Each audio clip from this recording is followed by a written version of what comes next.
I did think, I'm like, why is she wearing where'd she get the green coat during a blackout? He asked that. That wasn't like a signal to you that might be the wrong person? I don't know, man. This past Saturday, he's like, you were wearing green, right? And it's like, damn, it was a blackout. She was wearing all black. He's not wearing green jeans. So that's him and his Johnny 5 binoculars. This is what happens when he has somebody else adjust his binoculars. He still can't see out of them. Unbelievable. KC.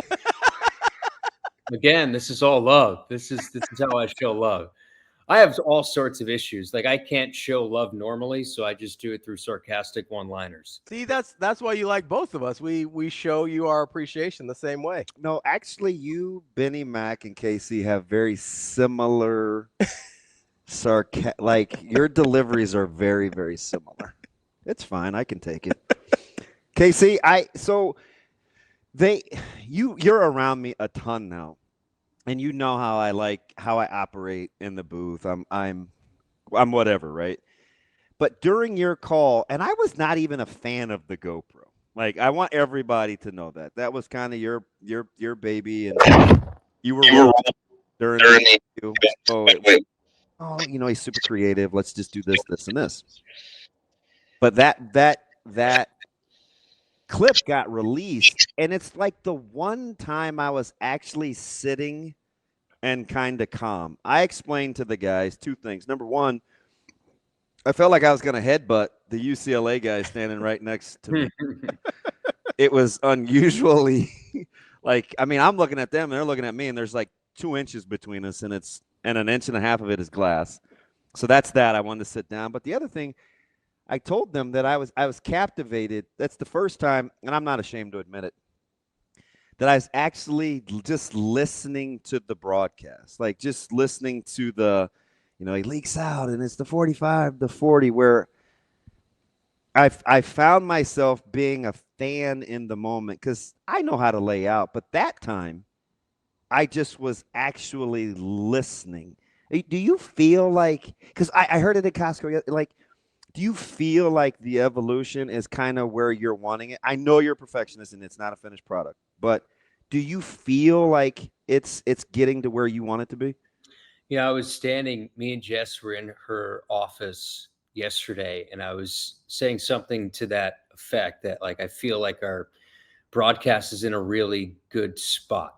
Despite sometimes we go back and forth with each other, like we were just talking about, like, I just feel like, whether it's Jess or whether it's our dynamic, and I listened back to the broadcast a million times over, like you said, sort of a perfectionist in a way. You're always chasing, getting better and things like that. I embrace coach speak more now than ever because I always use that line, like I'm trying to get better every broadcast, every week.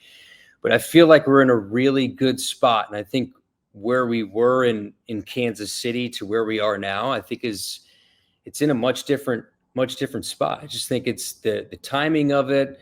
I was listening back to the broadcast, the one we just did, and not to toot your horn, but I'm like, wow, Damon, sometimes when you're in it, I don't do a good enough job of listening to what you're saying, right? Because you're always on to the next play. And I'm like, wow, Damon was really on it in this. He's always on it, but like he was really on it in this game. And there's certain things that I think I'm learning as I go about the game through you that I think is super interesting, especially with this transition of TJ stepping in and how defenses have to react and certain things that are now open with the offense. And so it's like I'm learning more and more as we go, aside from the play-by-play side, but what's happening on the field. Like I've always thought I had a good grasp of what's happening, but now you sit next to somebody who sees it at a different level. I think that's really cool because I think I'm starting to see the game at a much different level because of how you're seeing it, if that makes sense. Yeah, I mean, Kyle, I can attest to that. I've learned more about football in the last 2 years doing this with Damon and I've watched football my whole life. I was like, oh yeah, I know what's going on. And then I started talking to Damon and asking him questions. I'm like, oh, I had no idea what was happening. Yeah. I was just watching the ball the whole time. you know the cool thing. Enough of me. Like the cool thing. You know what I like though, Casey? Because we're just gonna give a couple compliments here.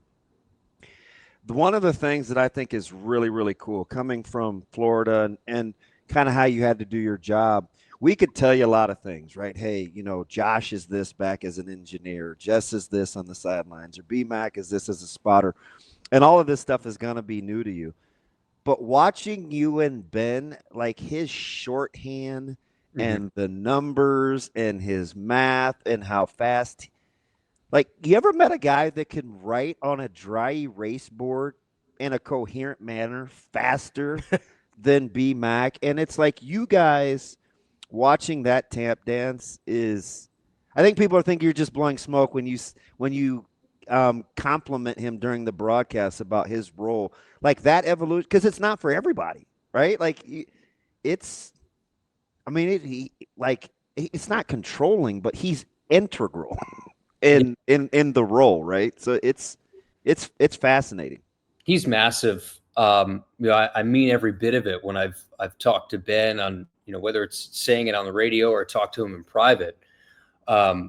He's a massive part of what we do outside of hosting on air. The fluidity that you may hear in game, that's 98% Ben McLaughlin, right? Like the amount of, if you listen to the amount of reads that we have and the amount of things that we have to do going in and out of break, and we're grateful for that because that means that people are listening and people are pouring money into our broadcast. And but the way that Ben's able to compartmentalize everything, he's been around it for a long time, but now he has to adjust to a new announcer and to my cadences and things. And I think that transition has gone pretty smooth. And I think a big reason why is just Ben, his ability to adapt. He's just a pro. And I think that dynamic in general, the one thing that the on-air product is one thing, but I like to look back at like the dinners we have on Friday nights before games and just I think that's where the dynamic between all of us